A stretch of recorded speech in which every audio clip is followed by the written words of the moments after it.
Introduce you to Jeff Etherington. Great. Thank you so much, Ken, for inviting me to come out and address the Sales and Marketing Leadership Alliance. I had the opportunity last Wednesday to be at the awards, and I did meet a number of you. Did we have any winners here today that were there on Wednesday night?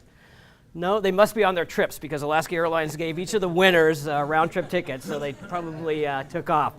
But what a fun group you guys are. I mean, the level of noise when I came in here and Ken was saying, oh yeah, we're going to network for about the first 45 minutes. And I go, really? And then he rang the bell and they kept talking and talking. So, you know, I knew I was in a group with a bunch of sales leaders because that's what we do, is that we talk. So what I'm going to talk to you guys about today is going to just be kind of a conversation about what's going on with Alaska Airlines. As you know, we're merging with Virgin America, and we're pretty well into the process of integration. So I want to give you kind of an update on where we're at with that. And then, like Ken said, we're going to do a little fireside chat, and then we'll open it up to Q&A. So no holds barred. Feel free to ask me any questions. Why didn't I get miles on this trip? Or whatever it may be. So let's go ahead and get started here. Just to give you a little background on Alaska Airlines, we've been flying for over 85 years, and we obviously started up in the state of Alaska, our namesake, carrying mail, and then we went into the passenger service business.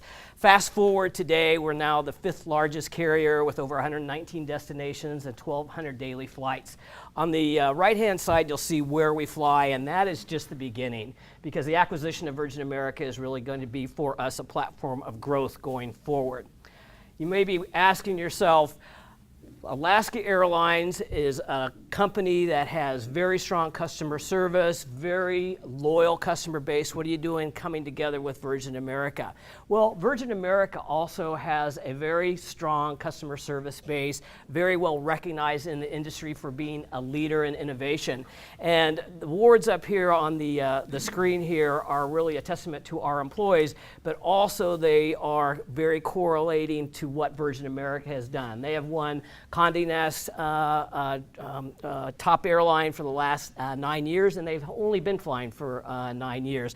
They have won the Trax Award for the last 4 years, which Trax is a company that rates airlines in terms of their quality. So from a combination of two carriers, you may think the cultures are very different, and they are. How are we going to bring that together and blend it? But I wanted to let you know that we really have got a baseline of delivering excellent customer service that we want to continue and bring forward and build upon.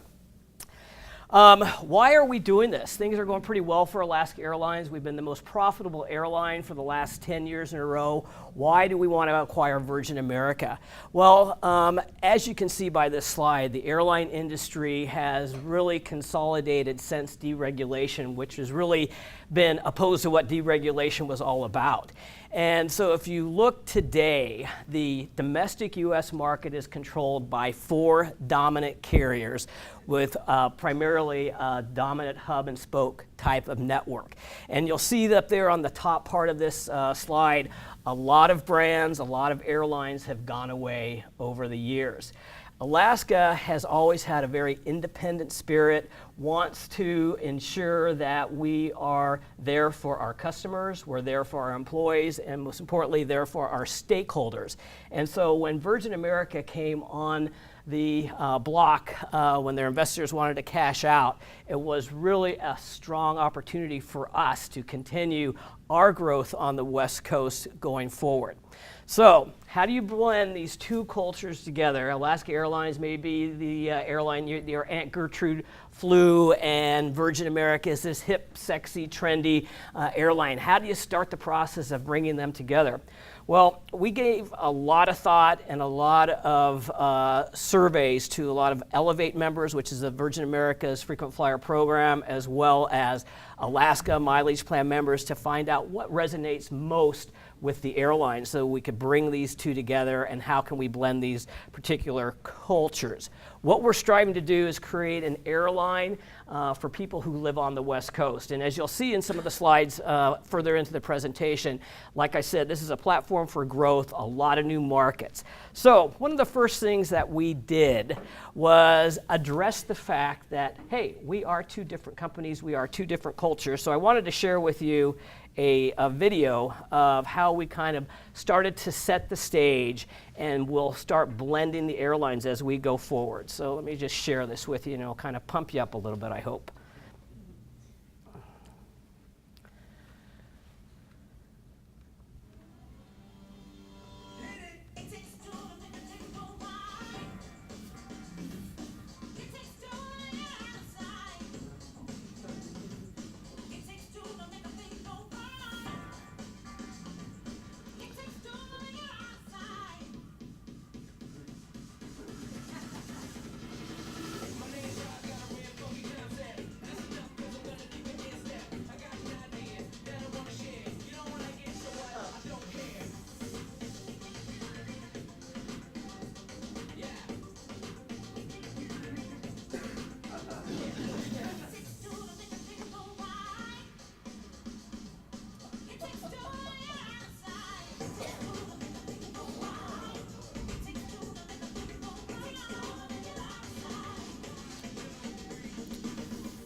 So that was one of the first things that we launched in terms of addressing, you guys are two different cultures. How are you going to bring them together?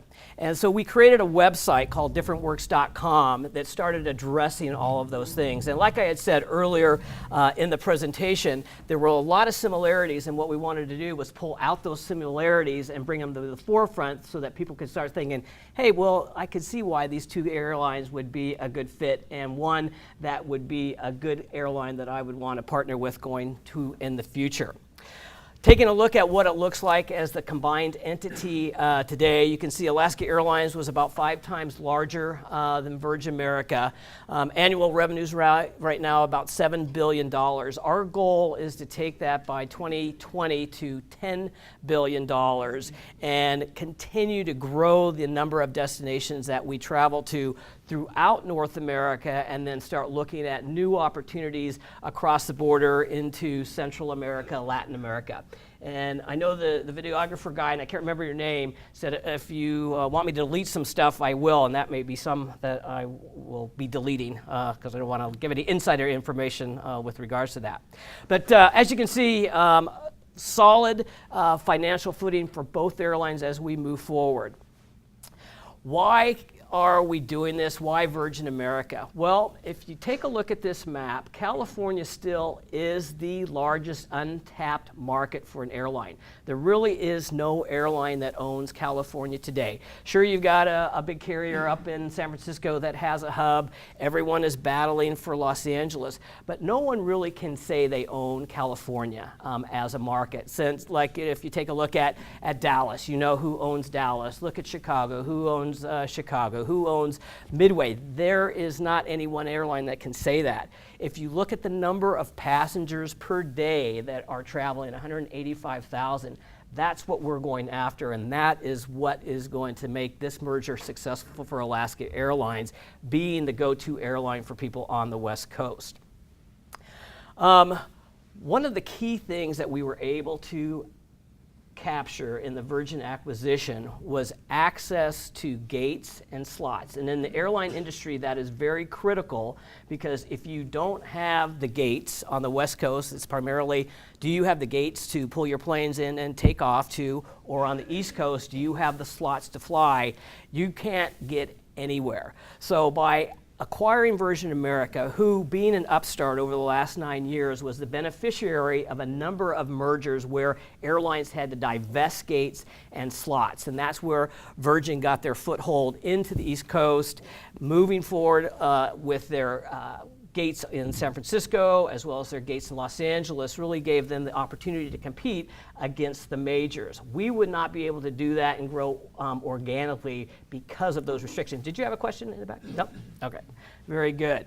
So let me just take you through where we are at in combining the airline today. So it was back April 2016. We made the announcement that we had made the deal bid for Virgin America. We got the approval from our board, and then it took about another 9 months for the DOJ to close the deal. One very fortunate thing for us is that we had very little overlap with Virgin America. We only competed head-to-head in 6 markets. And so there was not any monopoly market that we would dominate and take somebody out of. So we really didn't have to give up anything to get this thing approved, other than some code share opportunities that we were doing with American Airlines. And if you're American Airlines frequent flyers, I think we've communicated with you of late that we've had to pull down on some of the earning of miles on those overlap routes, and that was because of the DOJ's concern of anti-competitiveness. So here we are in 2017, and one of the first things that we wanted to do was make sure that we're bringing the employee cultures together. And so we had a huge big focus on, one, creating a common purpose amongst us, and then 5 focus areas. And the directors, the senior leadership of both carriers got together and came up with what is those 5 focus areas, what are the purpose values that we can all agree upon. And we took the combination of both carriers so that everybody had skin in the game. It wasn't just a rubber stamp your Alaska Airlines, because what we're trying to do is really create a new airline. On the sales side of things, what we did once we made the deal announcement is we brought in outside consultants, Boston Consulting Group, Deloitte, and set up a clean room. And so in my role, we deal with a lot of Fortune 1000s with contract, kind of a discount for share model, if you will.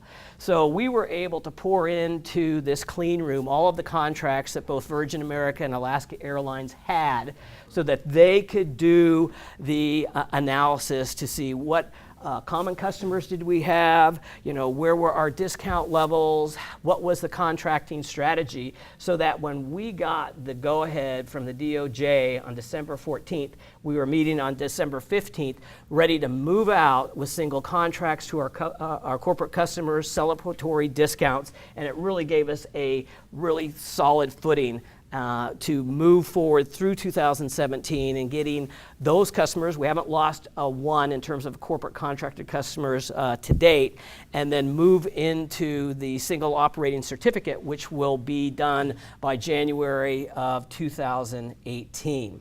Momentum and Lift was employee focus groups that, one, was targeted to the front line. So every single Virgin America employee went through a program with Alaska Airlines in San Francisco, which, one, reinforced the purpose and the values. It gave them the roadmap to where we were going into the future, and we really wanted to ensure that they were on board. Because as you know, in the airline industry, if your employees are not on board, you will definitely feel it in your airline seat. And I think you probably can attest to that. The other program we did was Lift, and that was targeting all of the frontline supervisors to make sure that as we moved into this single operating certificate, the single passenger service system, and what the single passenger service system is basically the one reservation system where you have one record locator that you're flying across the entire network on. The computer reservations are the same. Everything then becomes Alaska Airlines. Also, during this particular point in time, we were looking hard at the brand. A decision had not been made as to, do we keep the Virgin America brand alive, run 2 separate companies? Do we just take the Alaska brand and shove it down everybody's throat? And the answer to that was no. We wanted to take the best of both brands, bring them together, and create really a new Alaska Airlines. So as we move through 2018, in April, you will see from the airports and at the gates and reservations and on the website, it will all become Alaska Airlines basically overnight. And the date is a little bit fuzzy, whether it's between the 23rd and the 25th, but we'll communicate very clearly with our customers what will be transitioning. But basically overnight, all of the Virgin America branding will be gone at the airport. Their website will shut down, and everything will become Alaska Airlines. Now, it will take us some time through 18 as well as 19 to get all the planes painted, retrofit the entire interior of all the cabins with the new brand as well. So it's kind of a long process, but a lot of work has been done to ensure that we don't repeat a lot of the mistakes that happened in other mergers. If you guys were a part of that in the past with some of the other big carriers.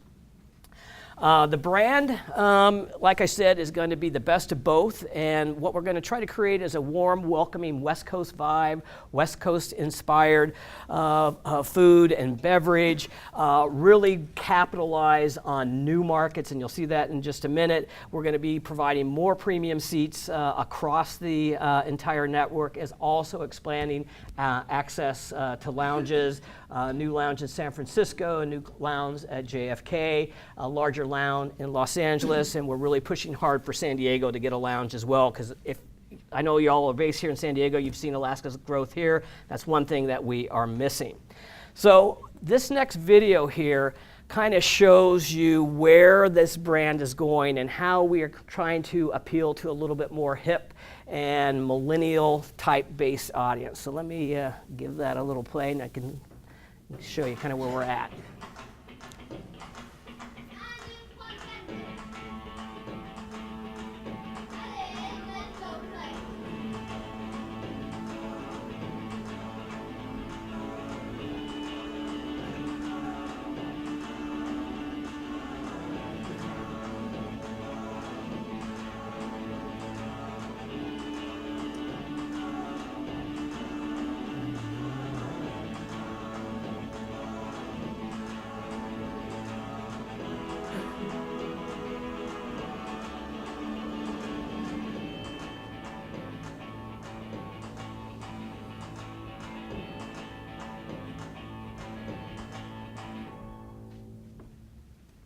So can you kind of get the feel of where we're kind of going with that? Taking, you know, that blue or the pink, purple light. And how many have flown Virgin America?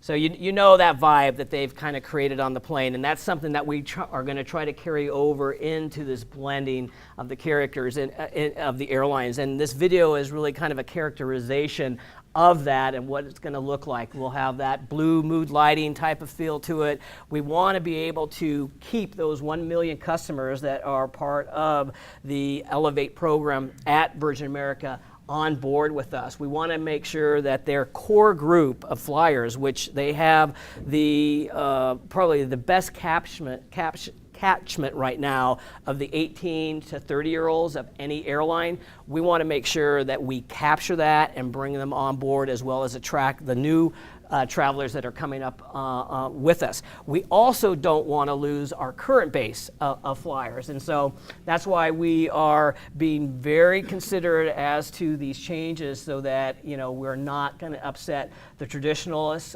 with Alaska Airlines. You know, the customer service is going to be still the same, the delivering, but, you know, we've got to be able to change and adapt and continue if we're going to stay viable as a carrier into the future. So I talked about growth. Since the merger was announced, we've got 41 new markets that we have launched. What you can see here, the majority of them have been from the California market. 13 new markets have recently announced and or launched from San Francisco. You take a look at San Jose, 3 new markets announced out of there. The LA Basin, 4 new destinations, and then for San Diego, 7 new destinations, with a couple more still coming on board. Mexico City next month, as well as Kansas City next year. And I apologize, I forgot to introduce my sales and marketing manager for Alaska Airlines here in San Diego, Doug Clark, in the back there. I apologize for that, Doug. Yeah. The 27 new markets since we've announced this merger, and this is just the beginning. As we get more aircraft on board, we're going to continue to expand pretty heavily. We have a little bit of a pilot snafu right now with hiring with our regional carrier Horizon that we are addressing. That pilot shortage at the regional level is real, and it's real to the point that you have 30 people that you've offered jobs to, and then on Monday morning when you start training, only 15 of them will show up.